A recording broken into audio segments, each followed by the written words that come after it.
YouTube, how's it going? Frogs Angels is back with the last division for the NFL draft grades. NFC West. We went through each division, graded each team based off my opinions of their draft class.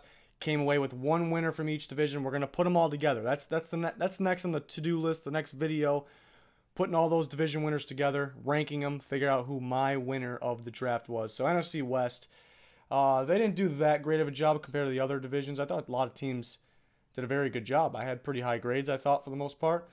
I was pretty fair. Didn't want to just fail anybody for the most part. We'll see how these teams do. So we'll start with the Seahawks. My best pick for them was Rasheem Green. I remember right when I saw that on the screen that they selected Rasheem Green, I love the fit. Really love the fit. Thought he could have been a second round or two, and they get him 15th overall in the third round. 15th pick in the third round. So that's pretty good. I think he'll be a good player for them. And, they got rid of Michael Bennett. Cliff Avrill's no longer with them. So Rasheem Green, he's going to get his opportunities. So it should be fun to watch. And they know how to draft. Even though the offseason's been pretty questionable, the past has, not saying this draft was great, but the past has shown that they know how to draft guys. So a guy like Rasheem Green, I expect to work out for them. Good value. Worst pick, I went with Michael Dixon, just the punter. I'm not a fan of drafting the punters, even though this class of punters was pretty good. But the fifth round, a little early. Maybe if you took him in the 6th or 7th, I would feel a little better. Sleeper pick would be Jamarco Jones. Somehow they got him after the punter. Somehow they got him in the 5th round. I thought it would be a 2nd, maybe 3rd round pick. But they get him in the 5th. 31st pick in the 5th, too. So pretty impressive there. So first glance, everybody wanted to just say the Seahawks had the worst draft. Wasn't a great draft. But let's break down pick by pick. Rashad Penny in the 1st round. I was just beyond shocked. I think everybody was when they picked him. But I knew right away, he's going to be a good player. He's going to get his opportunity. He's a good football player. I mean, I thought he was a 2nd or 3rd round running back. We've seen 2nd and 3rd round running backs in the past do very well. That's just where running backs go. And if they get the opportunity, they're good. So he's going to get his opportunity. I just thought it was early. And I'm starting to like the pick a little more because I think it's in terms of value, it's not that good, but he's going to be a good football player, is my point. Rasheem Green, we talked about him. Will Dissly in the 4th, excellent blocking tight end. Could turn into a weapon on the receiving end. Maybe a round too early. Not that big of a deal, though. Round 5, Shaquem Griffin, I like him in round 5. Can make an impact early on his career. Trey Flowers, I thought this was early, the Oklahoma State safety. Round 5, I thought maybe 6 or 7 for him, just a little early there. We talked about the punter from Texas, Jamarco Jones. We talked about excellent pick. Love that Jamarco Jones pick. 6th round, Jake Martin, edge rusher from Temple. Not bad there. 7th round, a guy that's starting to grow on me a little more, actually, is Alex McCaw, the quarterback from Florida International. Excellent deep ball. If he can work on his intermediate and short stuff, which I think maybe behind Russell Wilson and learning from that staff, I think he can develop something. And they needed a legit backup quarterback. They haven't really had one. I mean, Russell Wilson's fortunate to be healthy and be one of the best in the game, but I'm starting to like this kid. He's starting to grow on me, so don't mind that at all in the 7th round. So maybe not as bad as people think. People failing him, giving him D's. Some reaches, obviously, but bottom line is you got some good players that are going to be the future of this team. I really like the Rasheem Green pick, Shaquem Griffin, part of the future. Jamarco Jones, I think, could start early on in his career. So obviously I don't think it's a great draft really, but it's not as bad as people think. I gave him a C+, so obviously in the C range. Don't love it, but again, it's not that bad. So we're on to the Niners now. The Niners, my favorite pick from them was Fred Warner. I think he may get some action right away. They did get him in the 3rd. That's kind of where I expect him to go. So no tremendous value, but I like Fred Warner on that defense. He's a very athletic linebacker, can play multiple spots. So I think he'll get some action right away. I think he'll be a good football player. He's good in both the run and the passing game. Worst pick is Kentavius Street. Now, I thought Kentavius Street was a 4th or 5th round guy before he tore his ACL. Recently tore his ACL. I did not expect him to get drafted because of that. He's a good football player. But again, 4th round if he was fully healthy. They took him in the 4th round with a torn ACL. I'm gonna go over more of my thoughts on that and other picks when we go pick by pick here. Sleeper pick is Julian Taylor. I thought he would go a little earlier in this, the defensive tackle from Temple. I think he's very athletic. I think he could play end as well, honestly. 3 technique possibly at D tackle. I think that's most likely.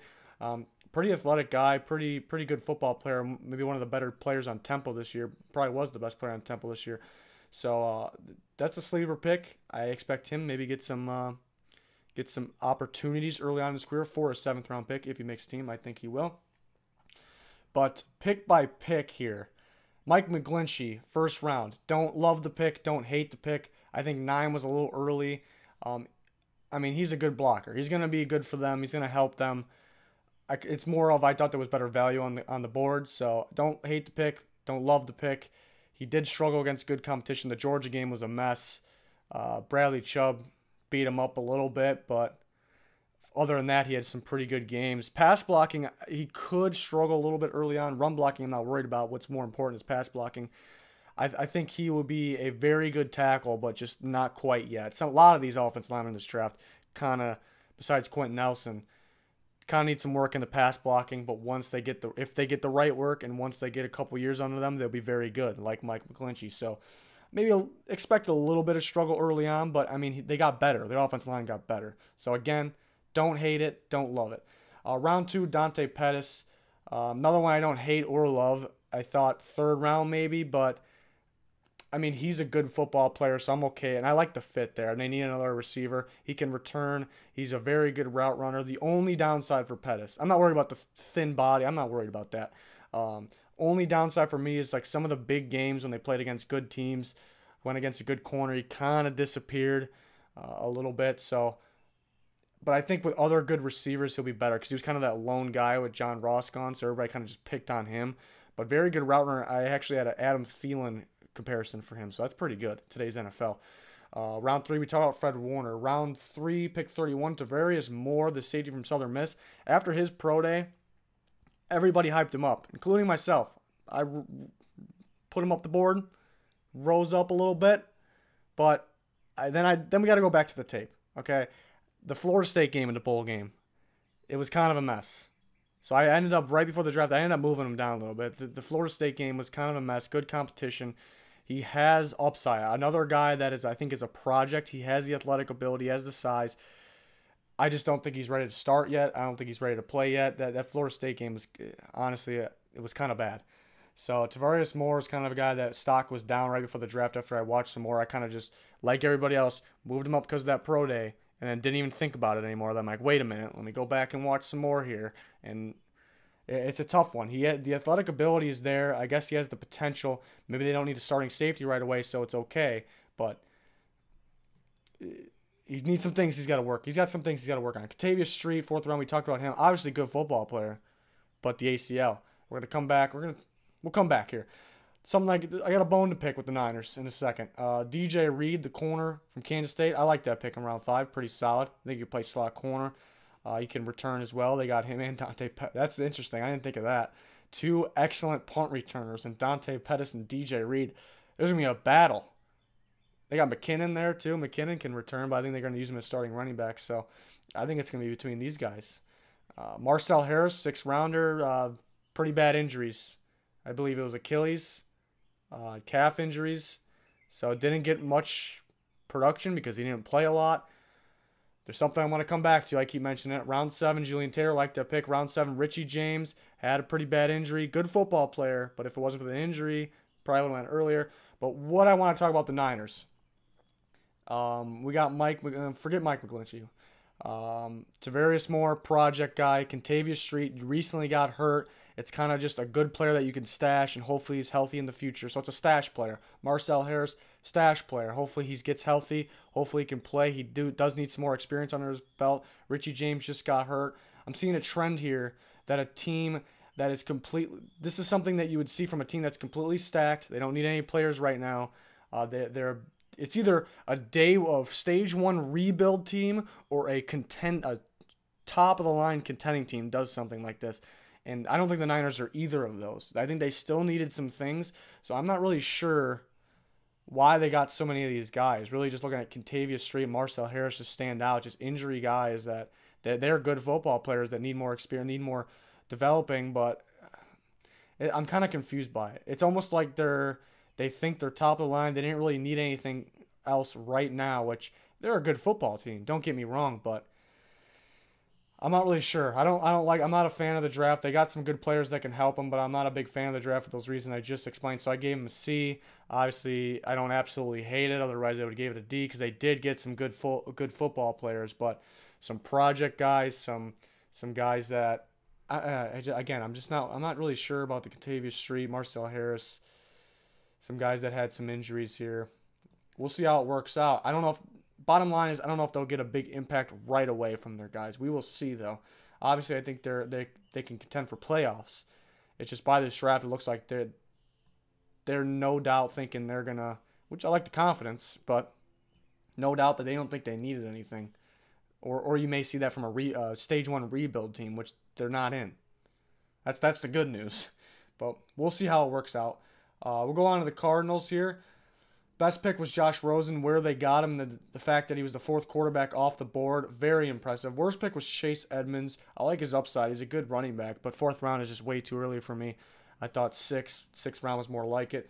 Sleeper pick was Chris Campbell, long corner, physical corner that I think could develop into a starting corner early on in his career. They get him in the sixth round, so that's a pretty good steal there. I mean, I expected him round 5, possibly round 6, but I just, before the fact of the draft, I just thought of this guy as possible steal guy with a lot of upside. So breaking down the picks, we talked about Josh Rosen. Christian Kirk, liked the fit there. They need another receiver badly, more than people thought, so I like that in the second round. Mason Cole, center from Michigan. Very good center class. He was a mid-round guy that stood out, so third, fourth rounds, maybe a little early, but at the end of the third round, so it's okay. Chase Edmonds, talked about him. Chris Campbell, we talked about him. Corey Cunningham in the 7th. He's got him late 7th, so I didn't think he was going to get drafted, but you're pretty much right there. One of the last picks of the draft. So that one, not a big deal. Really, the Josh Rosen, Christian Kirk, Chris Campbell is really what's going to keep this class in a decent grade. No huge reaches, but some picks I don't love, I don't hate. So they get a B.